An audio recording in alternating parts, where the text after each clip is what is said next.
What's up, guys? My name is Khan, and we're back today with more Railroads Online. And today we're going to go remake the lumber camp just a little bit and really do what we had talked about before, where we're going to put an engine shed and actually use it the way an engine shed would have been used, not like this whole engine shed round table concept. I keep mixing them up. It's a turntable and a roundhouse, but real engine sheds wouldn't have been used that way. They would have been used more as individual structures for storing individual engines. And right now the heisler isn't even here. It's actually over at the logging camp because I've been doing some cordwood runs. I recently needed to stock up the smelter with cordwood because I wanted to, start burning some of the iron that we've got there. And it turns out the ratio is insane. It's actually 2 iron plus 4 cordwood equals 1 of each of the iron products. And the reason they did that is apparently the guy working on the balance wanted to make it realistic, and if you were burning wood to smelt iron, it would take a lot of wood. I was talking to Heist about it, and I was like, man, that means when I deliver 6 cordwood cars, I only get 12 products made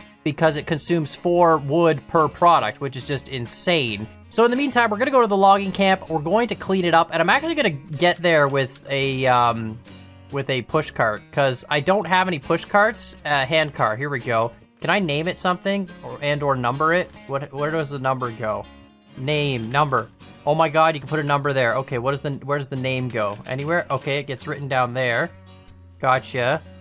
And tender, there is no tender. That would make sense. Okay, that's one too many. There we go. It's called Zoom. Perfect. We're gonna order one of those. So now we're gonna take this all the way over to the logging camp. Should be quick. I think this one, if you get off of it, it stops moving, right? There's a brake.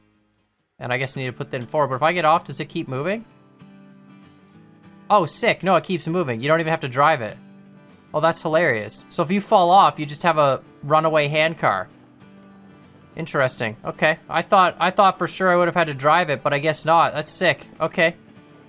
That's cool. I feel like that should probably change at some point. That's definitely when they did the update where they made it so that the engines don't reset to 0 when you get off them. Now the hand car, it stays on. So that's interesting. Kind of works. It's kind of useful, actually. This thing picks up speed. Why is this? Oh God, we got to slow down. Why is this going so fast? It seems like it's faster. Maybe because it's so small, that's why it seems faster. But man, it seems faster than all the engines. That's ridiculous. It's actually going to be a good way to get from point A to point B around the track. I think for 150 bucks, I'm going to buy a bunch of hand cars. I wonder if they didn't put a speed limit on the hand car. Because this, maybe we're going the same speed as the trains. It does seem really fast compared to the trains. Like, this seems way faster than the trains themselves. You can see it bounces around like crazy. Oh, it almost jumped off the track there. But yeah, this seems way faster than the trains. Again, it might just be because it's so small and the trains are huge, but like, if we do, no, yeah, it just derailed itself. We literally derailed. That means we're going faster than 17 miles an hour. Okay, so this thing is just ridiculous, apparently. It must not have a speed limit. That's the only thing I can think of, is that all the engines have that 17 mile an hour acceleration limit or whatever, just to make sure the physics of the game doesn't explode, which apparently they're working on so that there won't be a speed limit, which would be really, really cool to have super high speed trains. But for now, there's a speed limit, which is why the roller coaster and caboose racing gets really, really sketchy at high speeds. When you start going above that speed limit, the physics starts to sort of fall apart, which is why they derail a lot. But apparently the handrail just ignores all speed limits. Of course, here's the big test. Can we climb up a 3% hill? I'm assuming it can. It has no weight. It just probably can't push anything else. It probably can go up 10%. It could actually do like a hand car racing thing too. They go so fast they derail themselves. So making an actual hand car track, there's skill involved. You can't just hammer the throttle. You'd have to actually go slow enough to, make it around corners and stuff. It's kind of funny. They're actually like the perfect little vehicle, but they go really, really quick. It's kind of cool. But anyway, we're here at the logging camp. So you can see we've got the heisler. And what I've been doing, which is not really good because this is just a Y that goes out that way. There's no, well, I guess it's not a Y. There's no loop back section, right? And so what I've been doing with the heisler, we'll just leave the handrail on this track. That'll be fine. But yeah, I've been coming in, I've been pulling in straight, and then I've been taking the heisler, re-railing it to the front, and then, reattaching it and going. And of course, that's not realistic. So what I want to do is make a proper switch-off section with an engine shed for storing the heisler, and have a little turntable so we can pull the heisler in, turn it around, and bring it back. Let's fill this thing up with fuel. We're gonna do a bit of shunting here. So what I'm thinking is we take this straight section that we're on right here, We make a switch that comes off to the right and stays on the right side of these buildings, like goes over this way, has a turntable on it, and has a parking area for this, and basically 2 lines next to each other. So you'd pull into one line, unhitch your cars, turn the heisler around, drive it up the other line, hitch it to the other end, and then you could pull out onto the main track and back up if you wanted to get your goods. You won't be able to turn around off the main track because we're gonna leave the main line for, you know, mainline things. But basically you'll be able to turn around off the side track if you wanted to, and then of course, you know, readjust your engine, pull it back onto the main line, whatever. So if you're only doing one run, it's easy. If you're doing multiple runs, you know, you have to back up on the main line for a little bit. But with a train only 6 cars long, I think this is gonna work perfect. All right, and now we're just gonna, you know, magically replace some groundwork and rail like this. It's not gonna diverge off too much, but enough that we have some space. So just like this. And then on this, we're gonna put another switch, and this will diverge our 2 lanes. Like so. So now we're just gonna do the old classic switch trick here.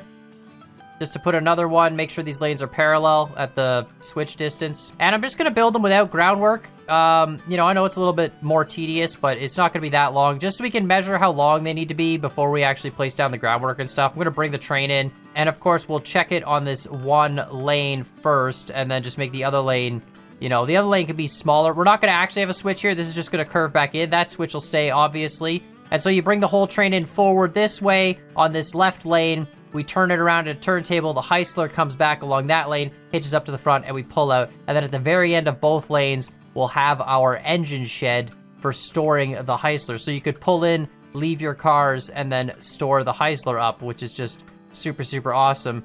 And then, you know, in between here, we'll put some wood and water. We can put like a water station somewhere, probably right along there, and wood as well. And if we put our wood, like our firewood depot right here, we should be able to literally just load a car and then unload it into the firewood depot anytime we need to stock it up. So like the most convenient location for it. We just have to make sure we clear the switch. Oh, this is long enough. We might have to actually go out a little bit further. This is kind of insane. Oh, maybe. We just have to clear enough of the switch so we can get the action. No, this is more than long enough. Hold on. I think we're actually good here. If I stop. Let's take a look. No, we would clip that a little bit further. Yeah, that should be perfect. Okay, so we're gonna delete the one at the end. And then we're gonna put the, I'm realizing we're probably going to have to build this shed up on groundwork. This is, the ground kind of drops off here. We're actually way higher up than we were at the back there. So we're probably just gonna build the shed up. But here, we can put a turntable linked to that, right? So is that floating? That's a floating turntable. That is unfortunate. You don't really notice it, to be honest, unless you, well, actually you do over here, but that's okay. We're gonna have an engine shed that's at this height as well, which I don't know if I can actually line that up or not. I'm thinking we can put the engine shed over here. All right, perfect. I just placed the shed on a small little piece of groundwork at the back, which of course we've lined up with the right height. There we go, something like that. And then we'll just put some groundwork on the sides to cover it up. It is built up a little bit, but that should be perfect. And I think that's enough room off the turntable. You know, let's just rotate it just to make sure it's not going to be too much of an angle. All right, so going onto that rail, that should be fine. That angle doesn't look too bad. And then going onto this one is the main concern. But I think, I mean, it's a little steep. We are only storing gear train. Yeah, that should be fine too. We are only storing gear trains, so it's not really the end of the world. In terms of height. But now let's put some groundwork down for this. So let's just bring a piece all the way to the back. Like so. That's way too far over, I think, but that's fine. Something like that, you know, just kind of looks like the shed's built up part of the yard. Got some filler groundwork. It kind of overlaps here a little bit, but whatever. I mean, it's going to work. So now all we got to do is just replace all these rails.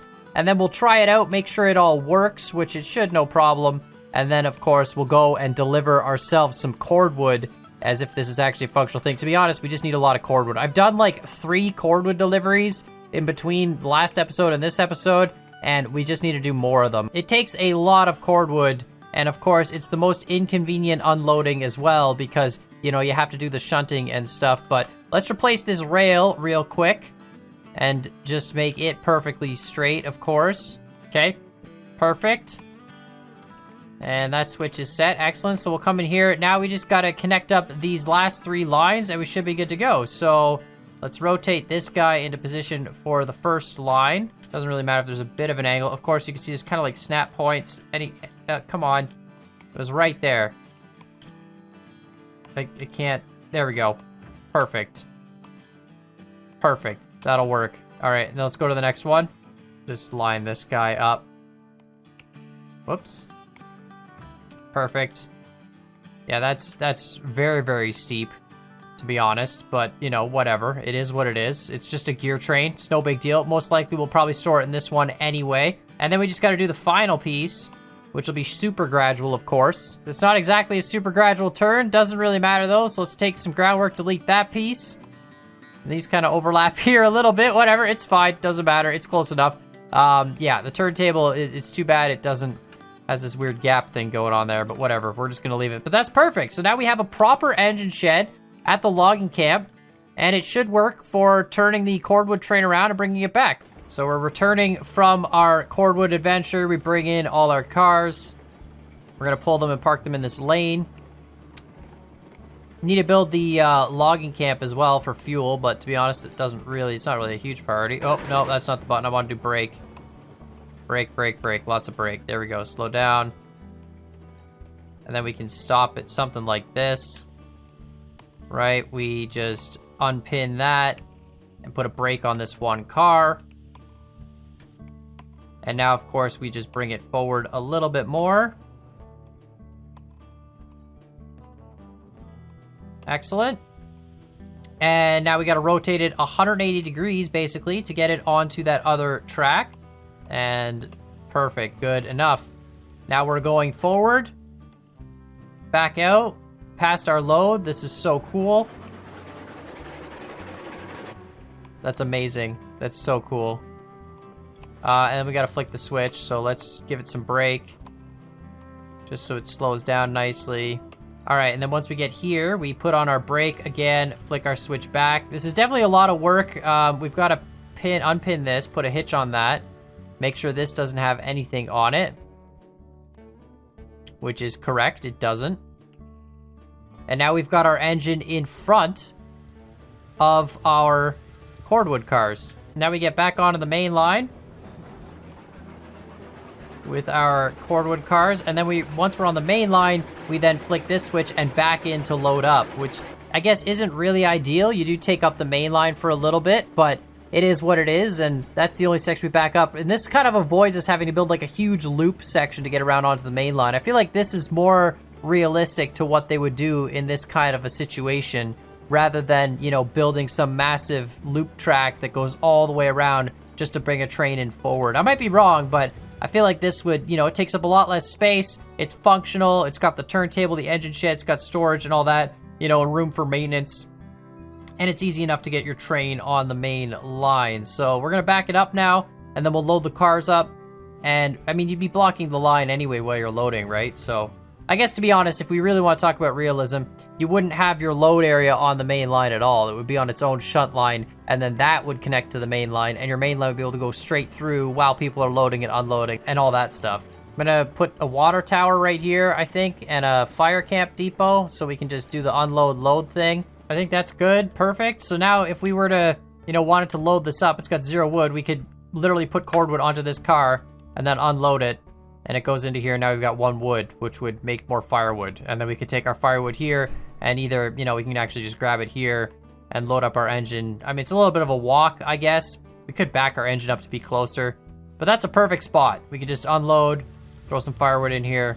Yeah, done. Easy. So let's load up the rest of this train. This is now a fully functional area. I'm really digging it, but let's load up this cordwood and then get going to the smelter down that 10% line. This is awesome, actually. This is going to be a perfect spot for, you know, keeping the heisler now, and it's just going to be wonderful. We can always have this train here, good to go. We just take a little hand cart, bring a hand cart down from the freight depot, you know, load up your heisler, get going, do your cordwood deliveries, and then hand cart your way back to the freight depot and leave the heisler parked here for someone else to come and get. It's actually perfect. All right, loading up the last 2 pieces, and then we're off. all the way to the smelter. I learned something too in all my times of driving down the 10%. It's not exactly safe railroad practice, I don't think. But we can take the heisler and we can just slam it in full reverser with full brake. And that's enough to slow the whole train down while we go down the 10%. So we don't have to run and jump along the cordwood cars, which is good because then you don't have the risk of falling off. So it's kind of nice that that works. Not exactly sure if that's a real thing. I'm assuming they would use brakemen going down a 10% hill because that's just crazy. But either way, we can do that. And because the train's only 6 cars long, it doesn't actually pile up and push us off the track, which is kind of nice. So you can sit in the edge the whole time. You'll see when we get up there, but we're going to do this 3% climb now. The line that the heisler is the only train that runs, which is kind of cool. And it's sweet. This train is like now lives over here. It just lives on this one side of the map, constantly doing runs back and forth. It has no other purpose anymore on this server, which is hilarious. I love this route. It's so good. There's one spot that needs to be fixed, but other than that, you can pretty much set it at 100% reg and just leave it until you get to the top. And there's one corner at the top that's kind of sharp, but at the same point in time, you kind of have to be slowing down your reg before that corner anyway, so that you don't go over the top of the hill at full speed. So it really doesn't matter that much, but this is kind of a cool route. It's just 100% reg, let it go, and it's really, really smooth, gradual turns, and it's a constant 3% climb, which is just enough weight for the, the heisler to pull all this without any sort of slip. And no, it's not this corner. This corner is still gradual enough, just full reg, the heisler doesn't care. And even then, you can do full reg. It's that corner coming up right there, but you can do it with full reg. It's just the heisler kind of tips a little bit, and it gets a little sketchy. You know what, though? Just to prove a point, we're going to take it at full reg. So we're not going to touch it. We're just going to leave it full reg, 3%. Of course, this will be the one time it derails. I have done this a bunch of times. It should be fine. But yeah, this corner right here, it's a little bit tight. You see, look at that. You see that? It wanted to tip there a little bit. Yeah, it's fine though. And then you're good to go. But that's the only corner that's kind of sketchy. But anyway, now we got to cut the throttle completely. Go on 100% reverser. We're cresting the hill right there on that one stone foundation. Now we're down to 0%. Now this is negative 3%, but it's 0% there on that one piece. So now we'll just get on the brake a little bit. Make sure we maintain our brake pressure. Turn our compressor up to 100%. You know what, we'll leave it at 50, it'll be fine. 100% brake now. Because now we're onto the 10. As soon as we hit this corner. Perfect, and now we'll go full reg, full reverser. Once we get around that corner. And we're just gonna ride like this the whole way down. Now, this part is kind of dangerous because if you get wheel slip, which it's kind of weird to explain because our wheels are slipping, but they're not slipping. Like if you get wheel slip, the wheels will just start spinning really, really fast. And if that happens, you're screwed because you'll start picking up speed. So although our wheels are slipping, they're not actually slipping. I don't know how to explain it other than that. But we're at full reg, full reverser. If we don't have the full reverser on with the brake, we would in fact be sliding. Like I said, I don't think this is exactly like the safest way to do this. You should probably, have some brakemen get on the back of the cars and actually brake the cars. But right now, all our cars have 0 brakes and this works no problem getting down this hill. So I just figured, screw it. It's easy enough to do. And then of course, once we get onto this section here, where it's 8%, you can kind of cut off the reverser a little bit. But yeah, see, no problems. Don't go too fast. If we just go 100% brake on the heisler, 100% it will derail. It'll get going too quick. But now you can see we can cut off the reg a little bit. We'll pick up some speed, but not too big a deal. Oh, maybe it's too much. They're getting shaky. Okay, let's just give her some more of that reverser. See, that's wheel slip. That's wheel slip. See the difference? The wheels are slipping. And now they're, oh god, I think we're just going too fast. See, they're just slipping and not getting the reverse speed. It doesn't matter, we're fine. Got all our cars too, perfect. What's our switch look like up there? Looks like it's set, can't tell, it's set wrong. Okay, so we need to flick that off and head on back up once we empty all this, which of course is a whole other process. Cordwood is such a pain in the butt delivery. I should make, honestly, a bridge that goes over the loading area, like goes over the iron pile, and just say screw it. But, for realism's sake, I've been keeping it this way. But yeah, it is a pain in the butt to do the cordwood deliveries. All right, you can see we still got 34 iron. I had like 100 here, but now we're at 34 and still 2 cordwood. But this 6 cars of cordwood, because it's a 4-to-2 ratio, it's only going to chew up 24 of that 34 iron. But anyway, we unhitch this, put a brake on that. That's the 3rd car. Correct. Yes. Now we pull the heisler through. This is such a process. It's kind of cool. It's like the only time I actually have to do shunting is deliver a cordwood. Every other place you can build a loop track pretty easily. You have to flick a switch here and there, but that's it. But the cordwood place is the only place where it's sort of mandatory you create a shunt yard if you don't build a bridge structure or whatever.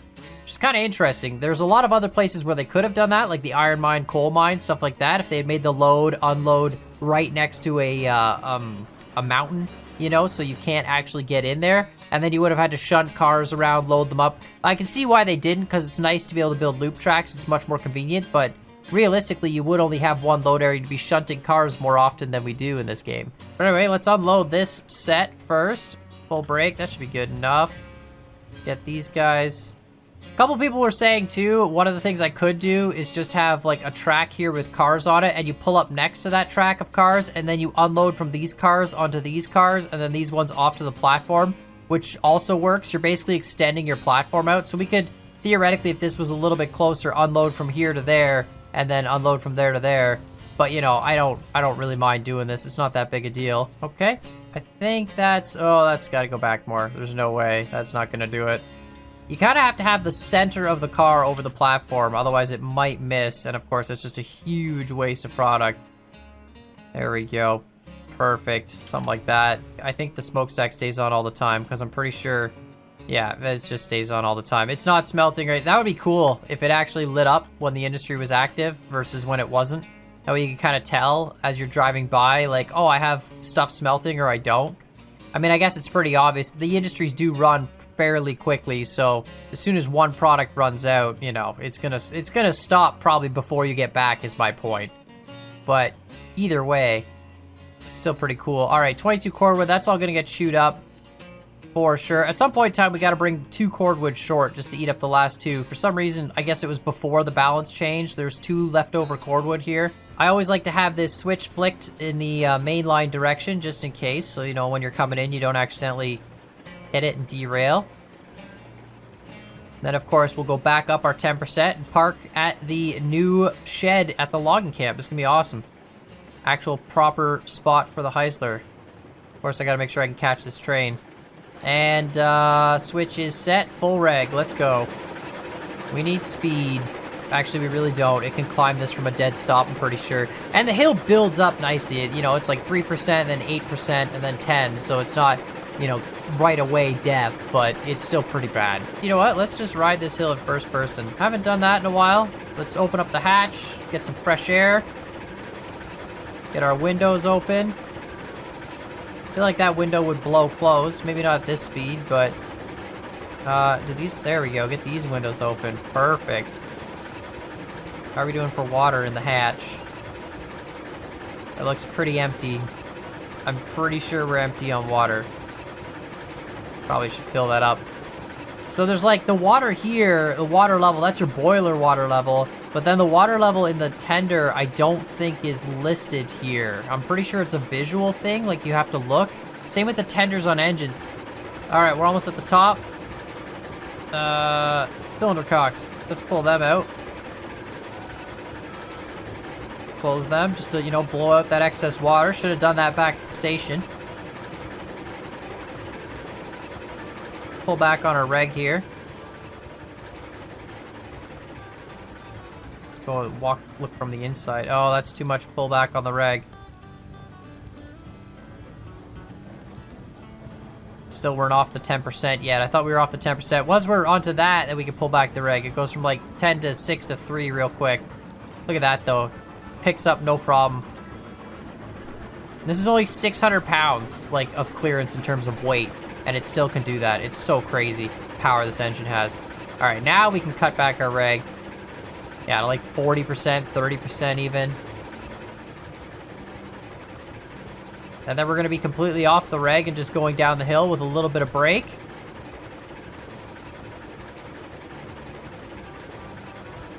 Wonderful. Now we're completely over the hill, so we can turn that off. The engine has more weight at this point than I think half the cars, 4 cars or something, maybe even more than that. Because the engine's like what, like 80,000 pounds or something? It's probably the weight of all the cars, honestly. The engine's probably half the train weight. This would be absolutely terrifying in real life. Like just standing on the edge of a door, on the edge of a cliff, on a train that's just coasting down it. This is a whole independent line just for supplying one industry with one product. All right, we're at the lower sections of the hill now. We can cut our brake completely. Just coast all the way back. This is the coolest part. It goes down to like this small section and then it loops up. And because of that, there we go. We can lean out. Look at that. Oh, tree in the face. But yeah, it goes down and then it loops up. And this like slope up is actually just enough to like, you'll see we'll slow down fairly nicely without using any brake. Look at that. Slows us down to a nice coasting speed. And then we're just gonna pull in and line this up with the front of the turntable. I guess we gotta be sitting on the brake here to do this. Interesting. It's so cool driving in first person. I need to spend more time driving in like strictly first person with no actual getting in the train cockpit. I feel like that would actually make it a little bit more difficult. It's kind of like Derail Valley. Like in Derail Valley, you have to drive like this. But obviously in Derail Valley, it's a little bit easier because the trains sort of stick to the tracks better. Now we can take the Heisler onto the turntable the rest of the way. We'll open up one of the engine sheds for it. And then we should be good to park this thing. I'm gonna park in reverse. All right, done. Let's back this thing up. Reverser 100%, negative. Regulator on 10%, brake off. Perfect. Okay, we need to bring it a little bit forward. It is a little bit far back.